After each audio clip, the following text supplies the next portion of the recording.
We have had our probably last, big update to the Shadowlands roadmap as posted by Watcher himself. So let's have a look at it.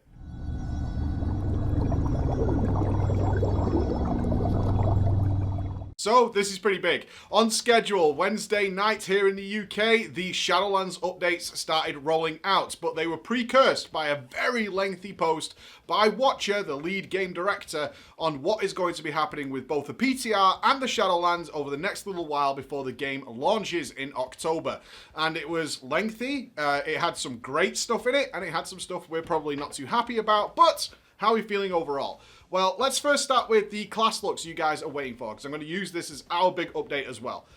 They're done. They're on our server. Their notes are done. Everything's there. But everything's changing pretty much every week. Like this week alone, Brewmaster's got nerfed. Vengeance Demon Hunter's got nerfed. Unholy DK's got things that were baseline, moved to the talent tree. Blood DK's got some swap around and stuff.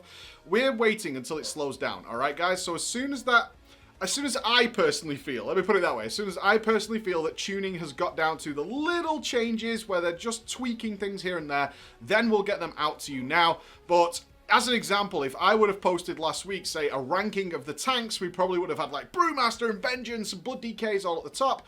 And this week, that probably would have been incorrect. And therefore, we don't want to have to keep updating it all the time. Or if that's the only video you watched, go in and you end up with a weaker class than what you expected to find. So when I feel it's right, that's when we'll do it. But until then, no thanks.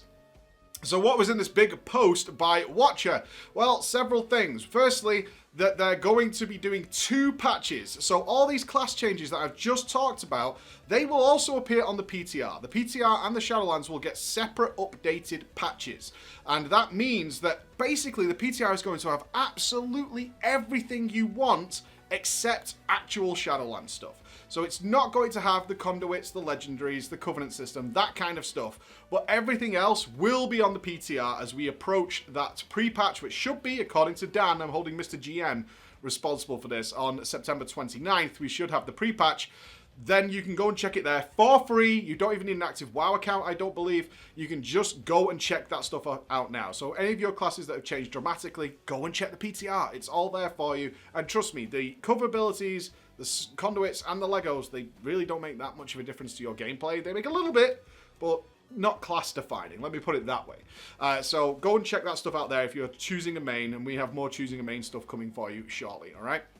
So that's cool. It's all going to be on the PTR. They're going to run it as a separate system. Everything else that is going to be Shadowlands specific, conduit tuning and all that, is going to be going to the Shadowlands beta, where hopefully many of you have access now. I know not everybody, but more and more. We gave out 100 keys just yesterday, so that should be good too. They had an update for us on the leveling system, what they're going to be doing for alts in the Shadowlands. They've made it pretty alt friendly, although there is an inkling that they may have just made it a little bit worse for alts, as they've now mentioned gem slots are going to be obtainable from the Maw vendor. The Maw, if you've watched any of our previous content, is not good right now. It seems very unfinished, and it feels like they've kind of put it to the side for now while focusing on other things. I really, truly hope they haven't come up with some ideas like, oh, let's have them farm the Maw to earn gem slots. Please don't do that, because you know as well as I do, the Maw cannot be finished right now. And if it is finished, it sucks. So I would rather wait until the Maw is finished and bring that in later than have it at launch. But they're still going to have random gem slots appear on gear sometimes. They're keeping that system, which means they've also tried to counter it by saying you can still earn them, though, even if you didn't get the randomization drop. So they haven't confirmed it's the Maw. I just hope it's not the Maw. But considering it's coming from the vendor in the Maw, little spooks on that one. Anyway, once you have had the linear experience on your main character, all right, and I welcome the 10,000 new subscribers we've had this week, so you might not be aware of this, that in the Shadowlands, your first character will have a linear leveling experience. It actually doesn't matter when you cap, when you reach level 60, you have to finish the main campaign stories of all 4 Covenants before you move to endgame. It's very important because they want to ensure that you have checked out the abilities, you understand, if you're interested, what the story is of the Shadowlands. It's very important to how they've set it up, which means you're going to be leveling alongside everybody else. Everybody has to follow the same path. Along that lines, Mr. Fingal is actually preparing for us a quick leveling guide for those of you who want to get past the pack earlier. I know it doesn't matter to everybody, but it will include using consumables like gun shoes and things like that in order to speed level. So look forward to that in the next couple of weeks as well, for those of you interested in getting ahead of the curve and not being bunched up. Even with phasing, people are going to be hitting these choke points. So that is going to be happening this time around. So hopefully we can provide a way of you circumventing that if that's something you're interested in. When you make your alt, though, after you've done all that on your main character, what they're going to do is give you a choice. This is cool. So what will happen is once you make your alt, you will be taken to Ouroboros after you leave the Maw, and then you'll be asked, how do you want to level? And you'll be given two choices. One of them will be to repeat the same process you did on your first character. Thumbs up. You can do that if you want to. So if you, say, are a main paladin, and you go do your first leveling experience on your paladin, you will get plenty of time to check out the Covenant's abilities, the signature spells, and get au fait with the Sanctums and things like that. And then you will make your choice of Covenant at the end of the leveling experience. When it comes to your alt, though, you might not know what those spells are, right? So you might have an alt shaman. You don't know what the shaman spells are. So you would prefer to level again in the same way, where you get a couple of hours in those zones to try out and mess around with those new spells before you make your choice.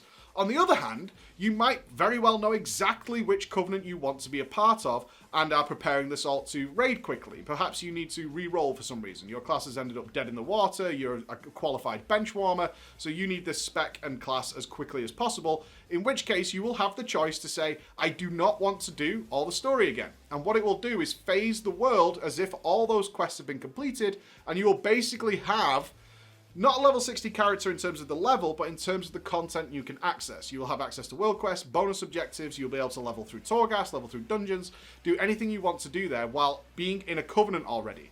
That means you can start building your renown, so you can catch up to your soulbinds much, much quicker once you actually hit level 60. You'll be able to do that option as well. So 2 thumbs up from me. Great, great system. Really happy with that. The next one I did was PvP.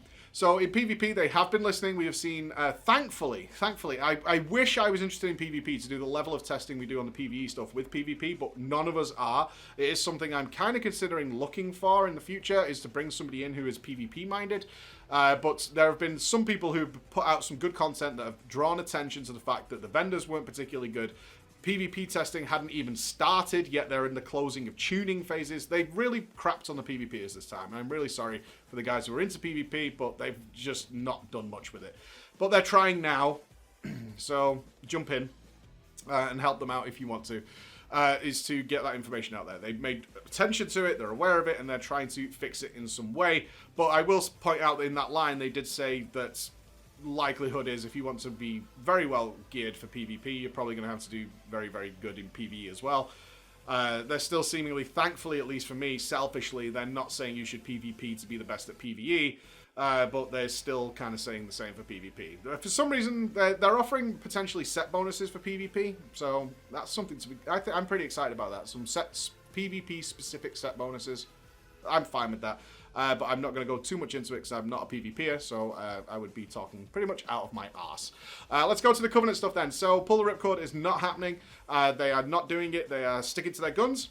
Some people I've had a lot of contact this morning to say, I want to see a reaction, I want to see you freak out. I'm not freaked out at all. I fully expected this to be the case. I am not surprised by it. We have done this song and dance many times. Certainly, maybe this is your first expansion. But if it is your first expansion, then just understand that we have been through this before. We did it for the last 6 years, in fact, with Legendary Acquisition before the game came out in Legion. We did the same again with Azerite Armor. We did the same again with Essences. We did the same again with the Corruption system. And again, people have some short-term memories on this and are basing it on how BFA is right now. But we should not forget the trials and tribulations we went throughout BFA to get to this point, and the game's finishing in a month. So it's what it is right now is not representative of the game. And I've had the same thing with Legion, is that, Acquisition was fine. You could just use Awakening Essences. It's like, well, that didn't come till the end of the game.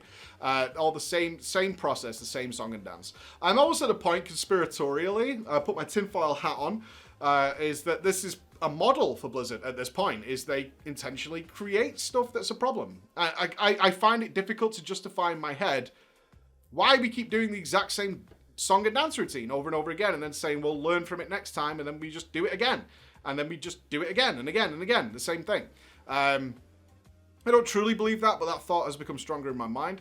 I personally think this post where Ian explains that they're not going to be uncoupling. Remember, it's not about covenant swapping.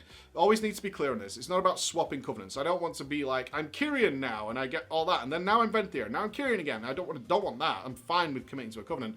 It's the power elements and the objective. I want to be clear on this. The objective issues this causes for a number of players that are very real. We have given myself, and I've linked you to a forum post recently that has done extremely detailed, clear, non-angry, non-memey feedback on why this is not working and why there are clear problems between the covenants. And Blizzard's answer is, we're going to do our best to tune it. The problem with that, of course, is for the guys who have played this system, they understand that it's a function problem as well as just the damage numbers. I know for a lot of people it's like, well, if the damage is the same, it's fine, but that's not the case. It's the functionality a lot of them provide that's actually the issue. Like, they just work flat out better with certain specs. The list goes on and on of objective tangible. And I use the word tangible more regularly now because a lot of the feedback I get is, I think it sounds neat. I think it's going to be fine. I think it's going to be cool. Those aren't tangible things. Those are subjective things. Whereas there are very clear, very obvious, objective things with this system that are not working. But they think they're going to do it.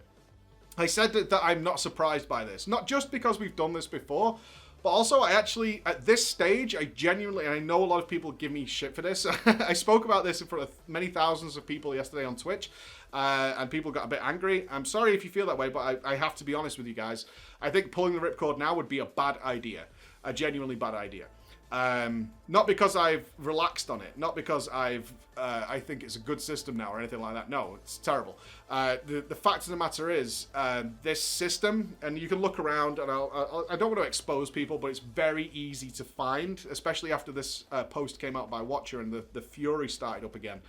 Very easy to find. A lot of people have very grandiose ideas about what the Covenant system is, on what it's going to do for their characters and what it is going to do for their gameplay that is not going to happen. And if the ripcord was pulled now, those very vocal people who are of the true belief that the Covenant spells or abilities are going to open a whole new gameplay avenue for them, would truly believe that that was taken away from them by the big, bad, angry 1%ers or the big, bad, angry YouTubers. Remember, Covenant spells are just a new spell on your bar. Most of them have very little effect in terms of... Identity's been a word that's thrown around. I find that really comical. Again, I'm not trying to cause fury here, but I genuinely... I find it really absurd that we're arguing for identity when we have spells that you can barely tell they've been cast. Some of them are very sparkly and shiny, for sure, but a lot of them aren't. In a game where I can change my gender and make my armor completely invisible at a snap of the fingers, quicker than I can actually load the main city. And I can do that backwards and forwards at a completely free will, and utterly change everything about my character's identity, literally my character's identity, in a heartbeat. Yet this is supposed to be the identifying feature. It doesn't equate in my mind. And I want to be clear here, I'm not saying we should put a cooldown on transmog or we should stop being able to use the barbershop for once a week. You shouldn't have to naturally grow your hair. I don't care what you do with your character. That's kind of been the argument from the start on this system is, I don't care what you do with your character and I wish you would stop telling me what I should do with my character. That would be a cool compromise for me, is you do you. I don't care about transmog. Some of them I haven't touched for years. But I know when I look at my character's creation screen, I identify more with this than whether or not, whether or not I can set off, say, a flayed shot proc that I can't really tell happened with the Venthyr on this hunter. I identify far more with that. I don't consider my hunter to be a vampire. I just want to be clear. If I was a Venthyr hunter, I don't consider my hunter to be a vampire. Now, I know some people will, and that's fair enough. But I think that should be down to the individual player's choice. Whether or not they believe this stuff. But as you can see on forums, some people believe they're getting basically a brand new class. I saw a forum post today that was comparing the soulbinds to being new classes. They're not that. So in terms of it not pulling the ripcord right now, I certainly wish we weren't having to have this discussion. But it's a case of, I would rather it go live and people see what it actually is and then get changed afterwards. And I also am prepared, and I want to be clear on this, I'm fully prepared that people will go in and say, I'm actually totally fine with this. Okay. Okay, I don't believe that, personally. From everything I see and the problems that are obviously created, I don't believe that. But if that happens, fair enough. That's the way it is. I'll have to accept that as we accept many other things. I'm totally okay with that too. So no rage, frustration for sure that we've got to this point where I do feel like it is too late to change it without it actually being exposed to the entire player base. That's what I feel. Very frustrated about that, but I'm not angry and I'm not surprised. So no big rage from me on this one. So those are the big announcements there. Check the post down below. It's rather lengthy, but look to the pieces that are relevant to you. Thank you so much for listening, guys, and we'll have a lot more coming to you now, especially some new Torghast updates as well. So we'll check that out too. Bye-bye.